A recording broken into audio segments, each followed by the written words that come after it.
Audio Jungle.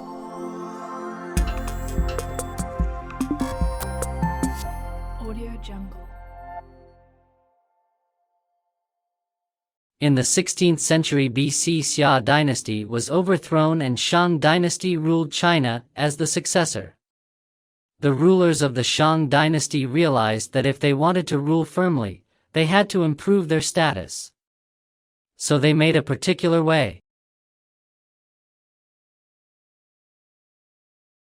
In 1899, an official named Wang Yirong bought some medicine from a pharmacy. He carelessly found some symbols on a medicine called Long Gu. After studying, he found that it was an ancient script. These tell of a powerful empire in the 16th century BC. Before that, the only way to know about this period was through later records. This kind of writing is the earliest writing found in China, oracle bone inscriptions. Like the hieroglyphs of ancient Egypt, it was not used for everyday life, but for a special purpose. In the Shang Dynasty, people used it for divination. Now, let's us come to see how did people use divination.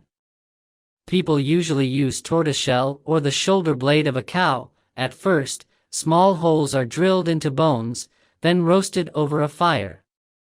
In this way, cracks will appear in the bones, and someone will interpret them as an auspicious or ominous sign, and written it up here. More than 100,000 oracle bones have been unearthed from the ruins of the Shang Dynasty's capital of Anyang, Hunan province. All kinds of events are recorded on these inscriptions, and some tell whether divination is accurate or not.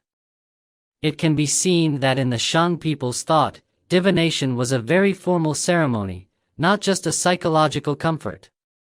It was the noble class headed by the king of Shang that ruled all this. It may seem strange that the Shang Dynasty was a theocratic state. The king is both the ruler of the state and the head of the wizard, and to rule the world by command from gods. In Shang Dynasty, the social class looks like this. Wizards have the ability to communicate with gods, so they are in the top of social. Since the Shang people need divinity everything, they were the de facto rulers of the state. Next came the lay nobles, who had no divination abilities, but owned land and slaves. They ruled according to the will of gods, in fact according wizards. Then there are the citizens, who are not have slaves, who are labor, and who are the main constituent of society. Slaves were at the bottom of society. They were usually prisoners of war. Slaves had to do hard work, and everything, including life, was at the decision of their masters. Furthermore, slaves must to do a job which very horrible. Now, we are in Anyang, Henan. We are seeing is the tomb of Fu Hao, who is a famous female general in Shang Dynasty. The bones on the walls were those of the slaves she had been buried with.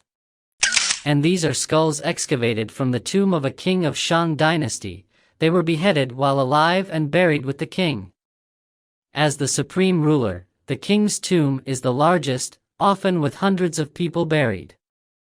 Ordinary slaves were not entitled to be buried with the king, but only those the king liked. About the king, not only slaves were killed, even nobles, such as the king's favorite women and ministers. For the average slave, another cruel institution awaited them, that is sacrifice. Because the Shang Dynasty was a theocratic country, it paid special attention to the sacrifice and held the sacrifice ceremony on time every year.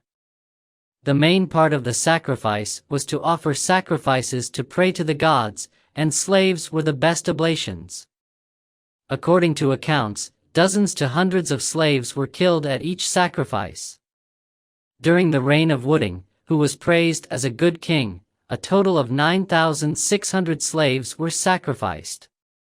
This is a very large number, because the total population of the Shang Dynasty is only about 8 million. They expended so much manpower on sacrifices shows that the Shang Dynasty attached great importance to the gods. Because of this concept, the official in charge of sacrificial rites, still held a high position in the Han Dynasty more than 1,000 years later. Benefit by the dual rule of theocracy and kingship, there was no major change in the Shang Dynasty for more than 600 years.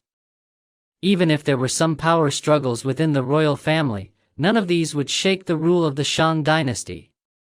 In the backward ancient civilization, no one would question the existence of God, and no one dared to shake the rule of theocracy, except the king himself. By the late Shang Dynasty, the king was not satisfied with relying on theocracy to rule the country. The king cultivated his personal image by reducing the number and scale of sacrifices, building more palaces and large facilities, and waging frequent wars. The result was a wave of popular support and awe for the king himself rather than the theocracy. Although this practice promoted social progress, it was also dissatisfied by some people. By the last king of the Shang Dynasty, Zhou, the power of theocratic was basically eliminated and power was almost concentrated in the hands of the king alone.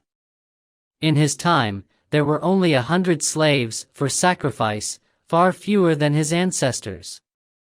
But it was considered sacrilege by most people at the time. Without the protection of theocracy, the rule of the Shang Dynasty began to falter. Eventually, a vassal state named Zhou destroyed the Shang Dynasty for abandoning tradition and blaspheming the gods. Build a new country. Thanks for watching, and if you like, be sure to like it and subscribe to Bamboo History. See you next time.